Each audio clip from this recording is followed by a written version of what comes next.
And it's Alchemist Camp, where we become better Elixir programmers by building stuff. Last lesson, we built a Mini Markdown converter that does a lot of the same conversion on text that Markdown does, and a few things that Markdown doesn't do, like big tags and small tags. And I said that this lesson we would go over mix. And we are, and it's going to be fantastic, because with mix you can pull in other people's Elixir programs as modules to your own and build much bigger projects. You could publish your module so that other people can pull it into their projects. You can do a lot of testing. It's got a lot of good stuff. It's kind of like say npm is, or pip is, or any of those. So the Elixir project we're going to pull in is a full Markdown converter. So we're doing something more reasonable, like you would do in a real project. When something's already implemented, you use it and then you just add what you need. I did say we'd get one that was written in C and was super performant and had a whole bunch of great things about it. That one's called CMark. But unfortunately, there's some cross-platform headaches involved with using it on Windows. It's doable, but it wouldn't be a very interesting video. So we're going to use a different one called Earmark. You can find it on GitHub under pragdave's repo. And pragdave, in case you don't know, is the same Dave who wrote the Pragmatic Programmer's book on Elixir called Programming Elixir. It's a fantastic reference. I really advise it. I got it at, I think it's version 1.1, and he actually just gave away the updates for free to existing buyers. So we got version 1.2 and version 1.3, and it's good stuff. It's got lots of little projects, kind of like this YouTube channel. So we'll get his Markdown program and we'll pull it into our new project. So just remember this name, Earmark, and we got to see the current version is, we can find that inside the mix.exs file. That's kind of like your package.json if you were in a JavaScript project. So the current version is 1.2.5. Okay, good deal. Now we'll full screen our editor and get started. I'll bump up the text size for you. Okay, so first thing we want to do is we want to make a new project. And the way we do that is we use mix. So I'm in the directory I want to be in. Actually, let's just look at the help for mix first, so you can see everything it does. It's quite a bit of stuff. So you can see all these things are built into mix. The ones that we'll use a lot are mix new to make a new project. Later on, we'll be using these Phoenix ones. Mix test is also super important. Mix run runs your project, and these are related, actually I should say mix clean, as well as compile, deps.clean, deps.compile, deps.get. All these are useful for pulling in dependencies. So we will start by making a new project. Mix new, we'll just call it Alchemy Markdown.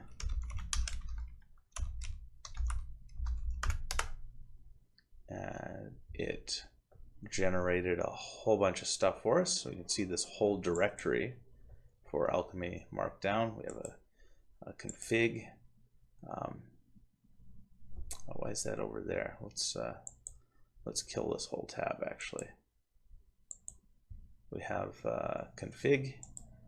Doesn't have anything in it now. It becomes more important when we get bigger projects. We have a library that just has some boilerplate here. We're not going to use any of that. We're just going to get rid of all of it. our function is going to be the same as it was last time, which is going to be called toHTML, and it's going to take some markdown as input. Markdown, we'll call it. And for now, it won't do anything. It will just return exactly what we got in. And we have a test directory. And in the test directory, we have a helper. Whoa, that's not good. I think I just deleted it. Yikes. Oh, no, I didn't delete it. I just moved it out there. Okay, gotta be careful with that. The helper doesn't have anything much to speak of. It just starts XUnit, which is what runs a test. And then we have a test file. And this syntax we haven't seen before. Use xunit.case. That's actually a macro, and that allows this DSL just for the testing. Notice this is not a def. This is test, and then a string, and then a do and an end. And that will actually run a test. So we've got some goodies in here that make it a bit easier to use. Let's start by making, let's start just by running what we have. So the only test is that the hello equals world. Oh, and you know what? We may want to get that hello back. Okay, so hello outputs a single atom of world. Mix test, we'll run that. Oh, we have to cd into the directory. So cd Alchemy Markdown. Okay, look at what we got here. Mix test. And it was successful. Okay, now we'll go back to our module that we had before, and we'll make a few tests. So instead of greets the world, let's say we'll make a test italicizes. And when we run Alchemy Markdown .toHTML, it's going to, let's see, we run it on something important, it's going to italicize that important. Something important. And this is a really long line, so in order to fix that, we're going to pull this out into a variable. And just call it string. And string equals something important. Okay, let's run this test, see if it works. Doesn't work. So we expected, I've got to disable my messages here. We expected to see this turned into emphasize blocks, but it didn't do it. Well, let's see what's wrong. We have nothing installed. That's what's wrong. We have just a function that returns itself. Let's pull in Dave's project. Well, you do that. So we go to the mix.exs in the root of our directory. So here we can see a bit of information about the project. We've automatically been given a version of 0.1, has our Elixir version 1.5. In the application section, this is related to what OTP applications we're going to be running. We'll be using this a lot once we are doing OTP. And at the bottom we have deps, or dependencies.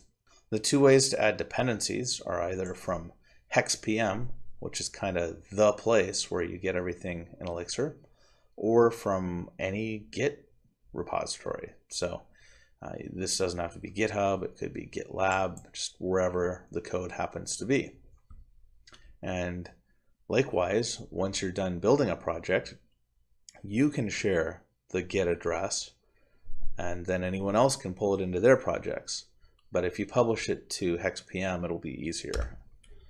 So we're going to pull in Earmark, the name of Dave's project, and we're going to use the same snaky arrow syntax and then do 1.2. That snaky arrow syntax is, it means don't go to another major version, so don't go to version 2.0, but if there is something newer than this out, go to that. So if there's a version 1.3, it would run version 1.3. If there's a version 1.2.2, it would use that. If there's a 1.2.4, it would use that, and so on. So let's pull it in now. We'll do that from the command line. Mix, we've got to save first though. Mix deps.get. Then up here we can see there is a dep for Earmark, and it has the same structure as our mix project. It has a mix file. It has its own dependencies, I would assume. Yep, it's got its own dependencies here, and only for dev and test though. That means as a consumer of the library, you don't need those dependencies. And it's got its own main file, and then a directory with more modules, and so forth. So it's pretty easy to poke around and see what's there. Now that we've pulled in Earmark, we can use it. So mix deps. It has to be compiled. Mix deps.compile.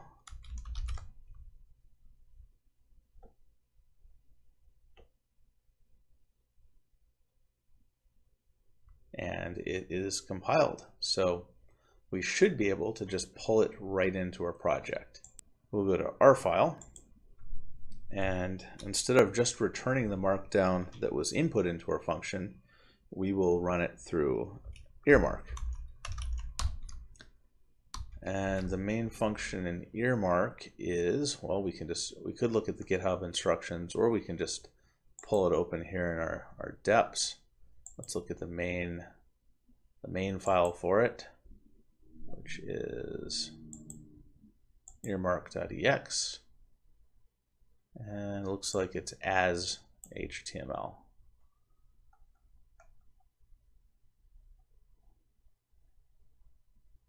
And there's a smarty pants option that we do not want.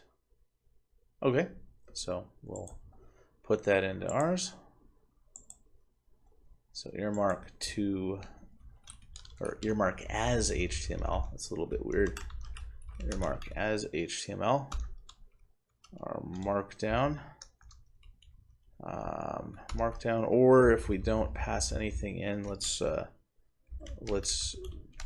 give it a string just so it doesn't crash, but it does require something. Then earmark dot options smarty pants false.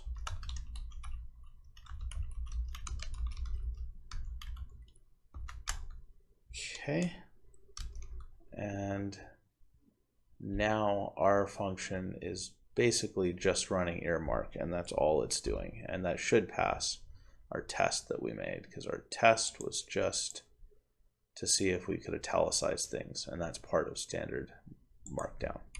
So mix test, and it looks like it failed. Okay, he's passing a tuple, so let's take a look at the docs again really quickly. So it's in our deps, in the Earmark, readme as HTML. Yep, okay, read that way too fast. Okay, so okay, we want the bang syntax, just like with file actually. So we'll close that and go back to our program and add the bang. We'll take another look at the test. Still failing. Much better though. Much better though. Okay. So, oh, interesting. So yeah, it should wrap it in paragraph tags. It's also adding a new line, which is a bit weird. That's not required, but we can accept that. And actually, this test may be a little bit too strict. So instead of doing this, we're gonna just check for a match. Now we could do that with a regex, but for a regex we'd have to escape all of these angle brackets. That would get kind of annoying. So what we're going to do instead is we're just going to use this operator. It's a string squiggle, and that matches to see if the thing on the right side is a substring of the thing on the left side. And what we really care about is just that we're getting these EM tags. So let's give that a shot and go back to our terminal, and 0 failures. So we passed our test. Awesome. The next thing to do is to add some more tests for some things that we're going to add. So we're going to make one for expands big tags. And for this one, our string will be some big words. And we will assert that Markdown, yeah, I spelled that right. We will assert that this string will match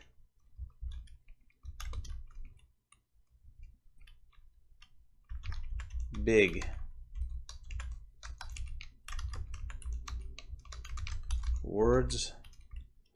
This isn't right. We've got to have our own tags here. So the way we're going to convert to big is the same as what we did with the last Markdown project we did, the Mini Markdown, and then we're going to do the same thing for small.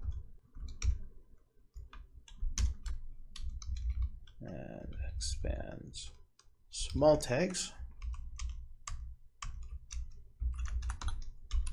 And small is going to use the double minus signs.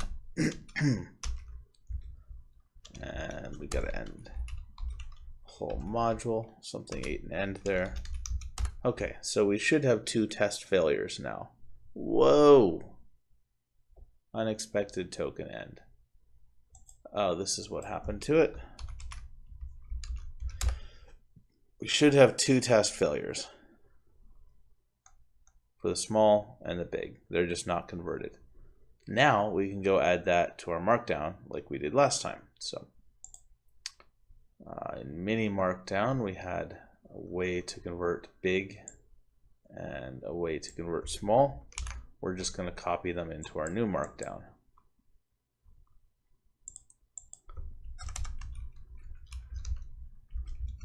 And small is down there.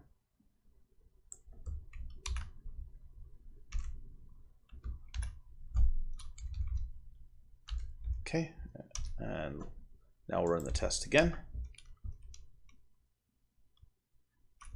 Still fails. What's going on? Some big words.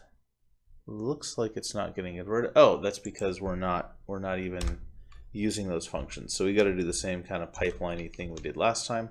So first we'll start with Earmark, and then after Earmark gives its output, we'll pipe that to our big function, and we'll pipe that to our small function. Run the test again, and now everything passes. Now let's expand our Markdown with one more thing that's a bit more challenging. Let's have a way to make horizontal rules, and it's going to be kind of flexible in how we make it. So expands HR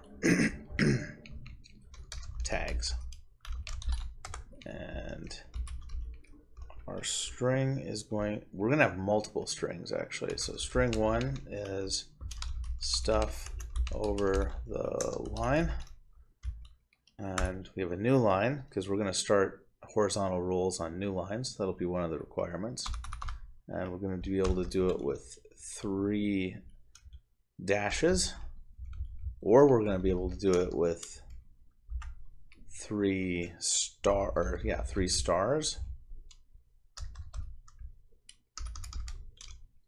or we're going to be able to do it with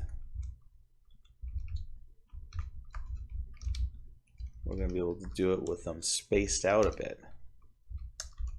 So all of these should convert to HRs. Assert, actually we'll just enum.map over them. Map string 1, string 2, string 3, string 4, and we're going to assert that all of them are converted into a horizontal rule. So that will be assert alchemist markdown dot HRs, and we're just going to call our own function directly because it's a little bit, we want to check an exact string, and it'll be a little bit messy if we're running that through Earmark first. So we're going to assert that all of that is equal to stuff over the line, new line, and then an HR, like that. Let's make sure we got this right. We did not. A syntax error, missing terminator. So we open the map. Here's the object. And then we're asserting, we shouldn't be mapping, we should be doing enum.each. Ah, I see, this has to be in the same function. So we'll do it like this.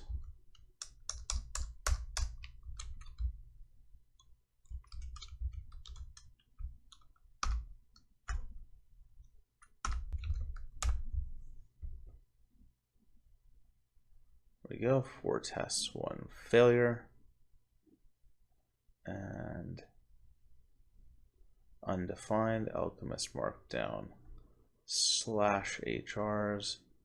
You know what? Let's abandon that syntax. So str and str. Okay, and it's an undefined function, which makes sense because we haven't even started writing. We'll put a function in here that does nothing.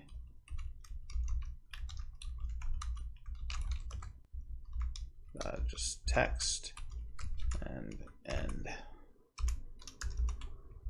All right. So now it should no longer give that error.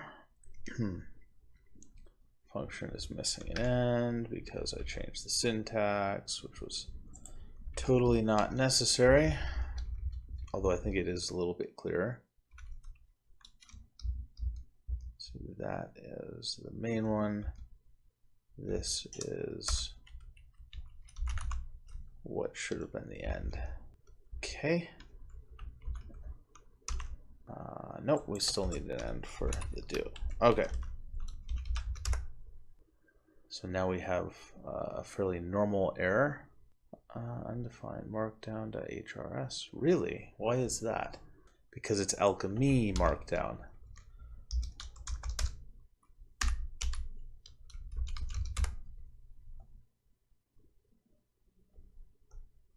Okay, finally got a test to fail. So stuff over the line, it's not getting turned into an HR. Good. Now let's write out that HR's function. So this is a bit more complex. We definitely want to check the beginning of a line, and after that it's going to be a matter of replacing a set of 3 dashes or 3 stars that may or may not have space in between them. So let's see if we can figure that out in one go here.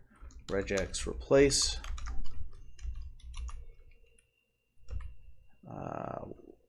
dash or star. It's going to be dash or star. Remember, this is a special syntax within the special syntax of regexes. When we're inside these brackets, it just matches the things inside them. The only thing special inside these brackets, well, there are a few special things, but the one that you see a lot is the caret, which negates things. So we're going to have 0 or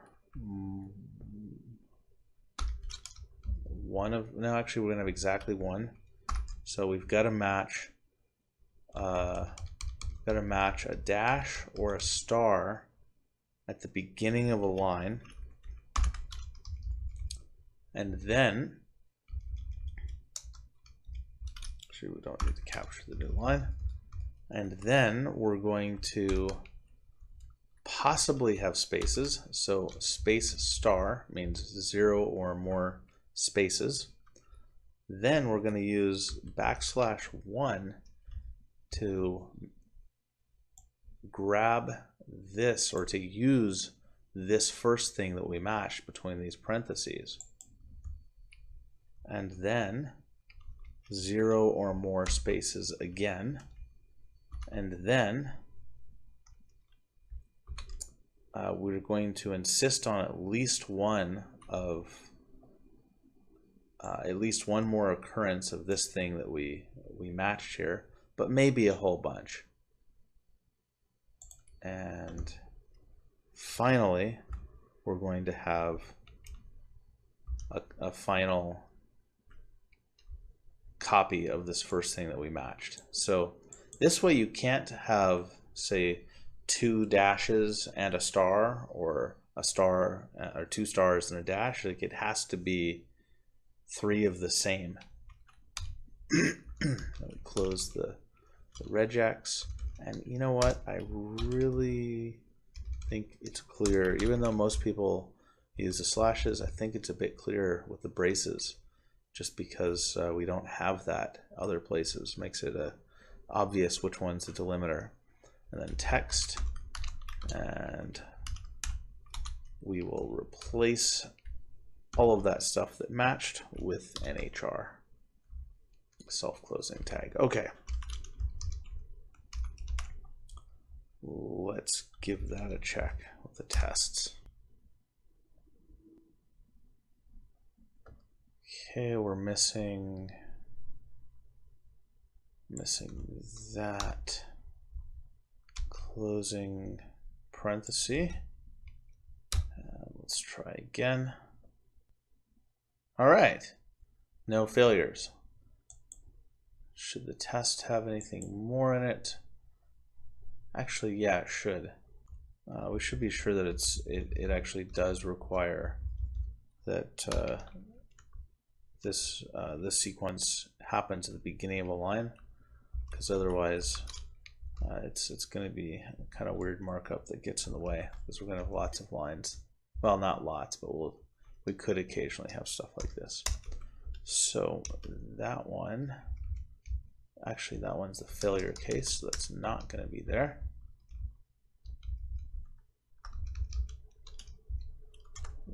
We will assert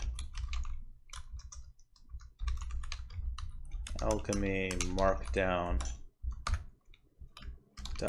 .hrs with string 5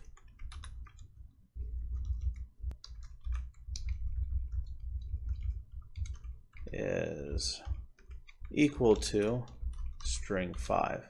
Shouldn't get transformed at all. I think this is going to fail because we're not checking for a new line. Yeah, it got transformed. All right, let's fix that. So at the very beginning, we must have a new line. And remember, there are 3 different sorts of new lines we can have. The Windows variety is \r\n. The old variety is \r, and the Unix variety is \n. So we match one of those. Then at the very beginning of the line is where we have to have the dash or the star.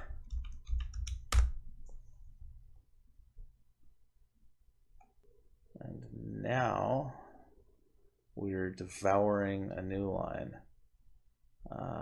Yeah, that's not a surprise because we're matching it and it's not in the output. So we've got to match it here. And then that means this match, where we're getting our token that's repeated, is the second one, not the first one. So we'll change those to 2s. And then in our output, we want to repeat the first thing if there was a match. And there should be a match because there's a new line there. In fact, it could also be a caret, could be the beginning of the file. All right, let's run that.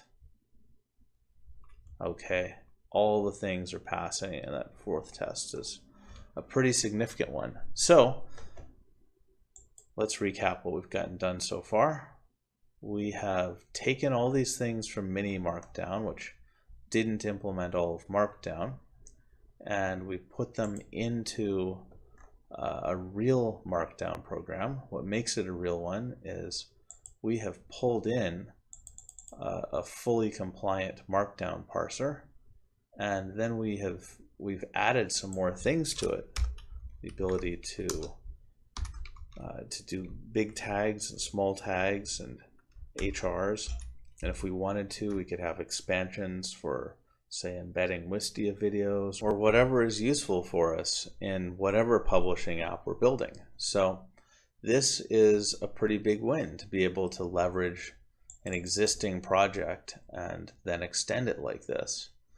And if we publish this project, then other people could further extend what we've built. Probably wouldn't happen in this case since the additions we made were pretty trivial, but it is kind of an interesting thing to think about. Let's grab the example string we had from our old project from Mini Markdown, and let's put that in our Alchemy Markdown, and let's create an output file, kind of like we did last time through IEX. We're going to do IEX-S mix, and this will pull, we need IEX.bat because this is PowerShell. This will pull our whole mix project into IEX, and we can access it as if we had compiled each individual thing. So you can see there is our Alchemy Markdown project, and we're going to say output is equal to Alchemy Markdown dot test string piped into Alchemy Markdown .to HTML. There we go. So that's our output, and file.write output.html output. Okay, and we see a new file here. Let's open that up. I'll open it in Firefox as usual. There we go. And why do we not have the lists? You know, it could be because of the closing parens after the 1, 2, 3. Let me move those to the dot syntax. 2, 3, like that. Let's save it. And we'll do the exact same thing again. Actually, we'll quit IEX and reload it. There is a way to reload it from in the shell, but we're not going to do that right now. From within IEX, output equals that, markdown, file output. Okay, now let's look at output HTML. There we go. Now it's a list. Let's reload that. Nice. So we really have a display of all the things here. Oh, except an HR. Let's add some of those. That's the craziest thing we got. Let's do this. Dash dash dash. Another section. And before the end of the whole doc, we'll do star, star, star like that because we can. Okay, let's reload it.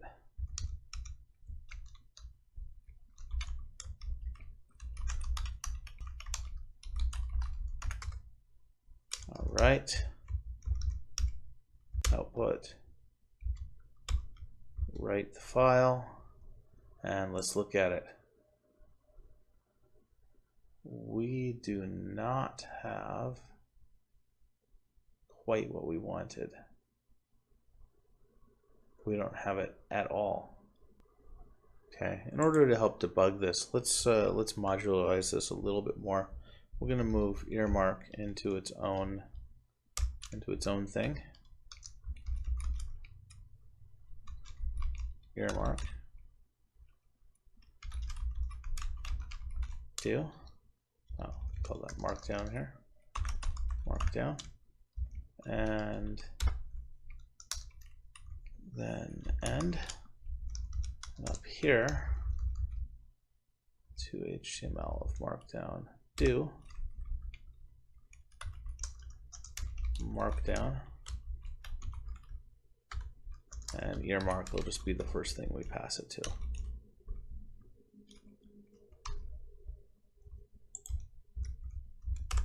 Reload. All right, now we can take our output and we'll start off with a test string. We'll pipe that to Earmark. Undefined function Earmark, come on. Oh, you know what? We'll import everything. That'll be faster. Import Alchemy Markdown dot everything. Okay. Output string is Earmark. The end of the string. The end of the string, we did have the stars, and we do have the dashes higher up in the initial. Yeah, Earmark has wiped out the stars. Another section, dashes are not there. What the heck is Earmark doing? It's just devouring my dashes. What would happen if we had more of them?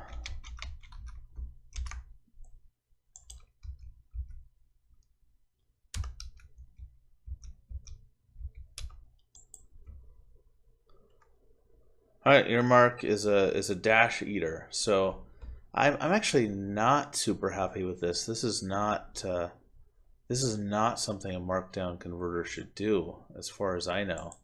I don't think, for example, if we did this in Visual Studio Code, like I don't think it would just devour all these dashes. Let's have a look though.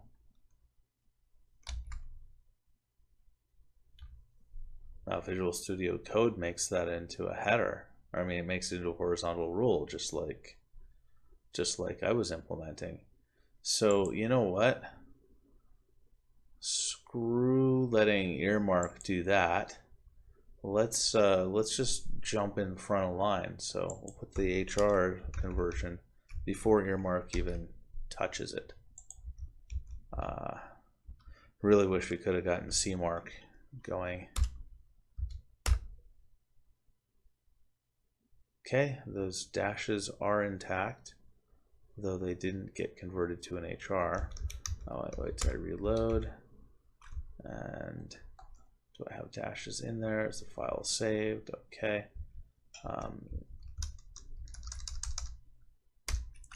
And to HTML. That looks pretty reasonable. And we'll write the file. So file.write output.html and output. Okay, and we'll reload that. And now the HRs work. So we ran into a few problems here, but we got around them, and we also got a good chance to see just how convenient this pipelining syntax is. You know, we can just chain a whole bunch of functions together. We can test them independently, and then we can, you know, shuffle the order as needed and just transform data. And that pretty much wraps up our lesson. Your challenge for next time, should you choose to accept it, is use mix and make a new project. Then move the solution from lesson 4, which was the Fibonacci solution, into the new mix project and write some tests for it. Test some normal input, test 1 and 2, since those are the base cases, and maybe test to see how fast it runs if you can figure out how to do that. Until next time, code on.